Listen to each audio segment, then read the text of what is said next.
దేవుడు మనుషుల్లాగా మనల్ని ఎప్పుడు బ్లేమ్ చేయడు, నిందించడు, అవమానించడు. గెట్ లాస్ట్ అని అనడు.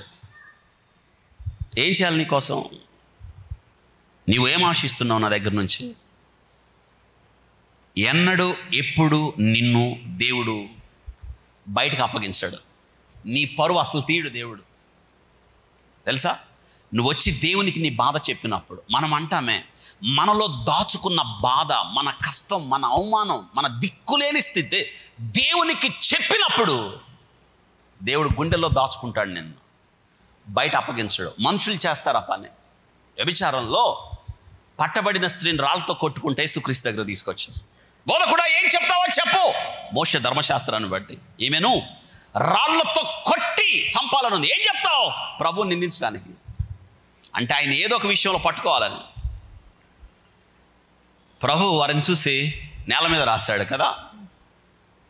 అదే పని అడుగుతున్నారు. అంటే వాళ్ళ ఉద్దేశం ఏంటంటే, ఇప్పుడు మోషే ధర్మశాస్త్రంలో రాయబడినట్టు చేయండి పోండి అంటే వాళ్ళు అంటారు, మరి మోషే ధర్మశాస్త్రానికి నువ్వు లోబడవేంటి అంటారు అన్నమాట.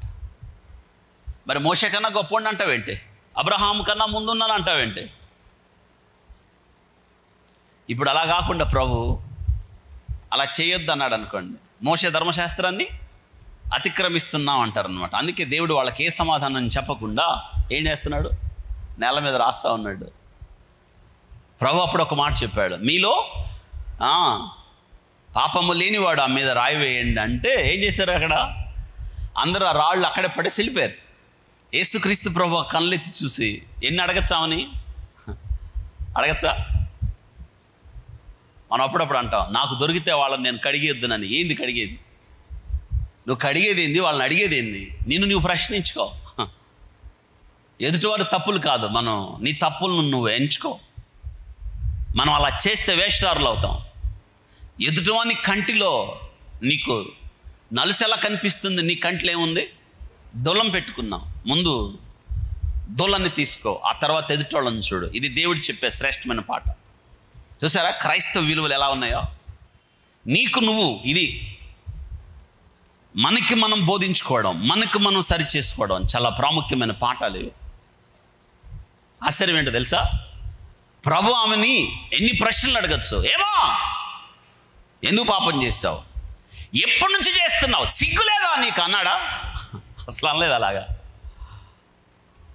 అసలు వాళ్ళ ముందే దేవుడు, మనమైతే అంటామే కడిగేసి ఉండేదాన్ని. నువ్వు కడగద్దు, ఏం చేయొద్దు. అది కడగే పని దేవుడిది కదా. దేవుడు చేసే పని మనం చేయకూడదు. అందరు వెళ్ళిపోయారు. ప్రభు కళ్ళెత్తి చూసి అంటున్నాడు, అమ్మా వారెక్కడా? వారెవరు నిన్ను శిక్షించలేదా? శిక్షించలేదు ప్రభువా. అయితే నేను నిన్ను, ఒక మాట అన్నాడు, go and sin no more. వెళ్ళి పాపము, ఒక్క క్వశ్చన్ అడిగాడండి ఆయన. ఒక్క నేరం మోపాడా? ఒక్క అపవాదం అన్నాడా ఆయన? See the compassion and love and forgiveness of God. అది మనం అలవరుచుకోవాలి. కానీ నిందిస్తే ఎలా?